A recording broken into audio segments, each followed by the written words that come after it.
Magandang hapon po sa ating lahat. Narito ang weather update sa araw ng Huwebes, September 26, 2024.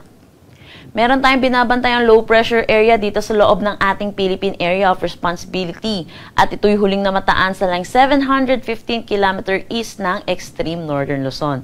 Sa ngayon naman po, medium chance po itong maging isang ganap na bagyo or meaning po neto, mababa ang tsansa na maging isang ganap na bagyo within the next 24 hours pero may posibilidad within the next 48 hours. Samantala, dahil dito sa low pressure area natin, may kita po natin dito sa satellite imagery po natin na nakakaapekto na po ito dito sa Batanes. Kaya't asahan po natin makakaranas sila ng maulap na papawirin na may mga kalat-kalat na pag-ulan. Samantala, meron naman tayong low pressure area din dito sa labas ng ating Philippine Area of Responsibility at ito'y huling namataan sa line 1,450 km east ng Eastern Visayas. Sa ngayon po, nakikita po natin wala naman itong direktang epekto sa anumang parte ng ating bansa at mababa din yung tsansa na pumasok ng ating Philippine Area of Responsibility dahil possible mag-dissipate din ito sa mga susunod na araw. Meron din tayong bagyo dito sa labas ng ating PAR at ito'y huling namataan sa line 2,645 km ng east of Central Luzon. Kung may kita po natin, masyado po ito malayo dito sa ating kalupaan at wala pong direktang epekto sa anumang parte ng ating bansa. Sa ngayon po, sa nakikita natin, mababa din ang tsansa nito na pumasok po ng ating Philippine Area of Responsibility. Dako naman tayo sa magiging panahon natin bukas dito sa Luzon. Kung may kita natin dito sa extreme northern Luzon, kasama na ang mainland Cagayan, makakaranas sila ng maulap na papawirin na may mga kalat-kalat na pag-ulan. Dulot pa rin po ito ng LPA or yung low pressure area dito sa loob ng ating Philippine Area of Responsibility. Pero kung may kita naman po natin para sa nalalabing bahagi ng Luzon, makakaranas po tayo ng mainit at maalinsangan na tanghali hanggang hapon na mataas ang tsansa ng mga pag-ulan sa hapon at sa gabi dulot ng mga localized thunderstorm. Kaya ugaliin po natin i-check ang mga thunderstorm advisory na nilalabas ng Pag-asa. Agwat ng temperatura for Metro Manila, 26 to 33 degrees Celsius. Lawag, 25 to 33 degrees Celsius.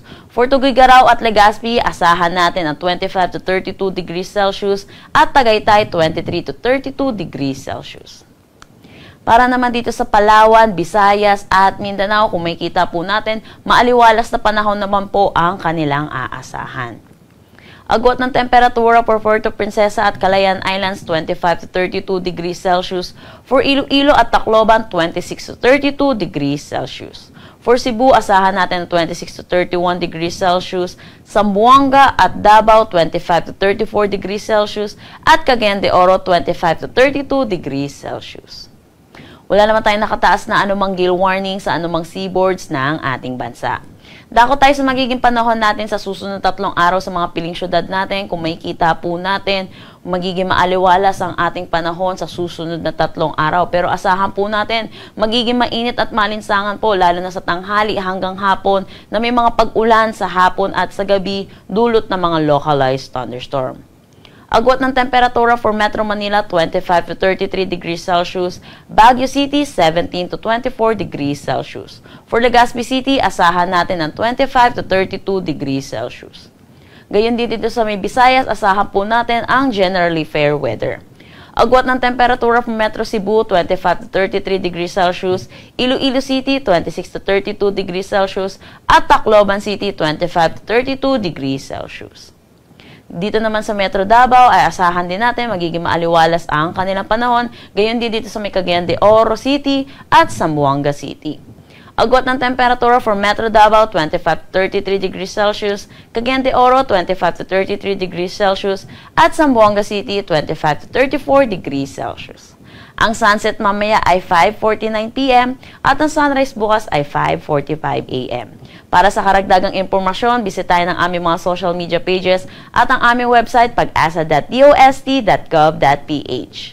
At yan po muna ang latest dito sa Pag-asa Weather Forecasting Center. Chanel Dominguez po at magandang hapon.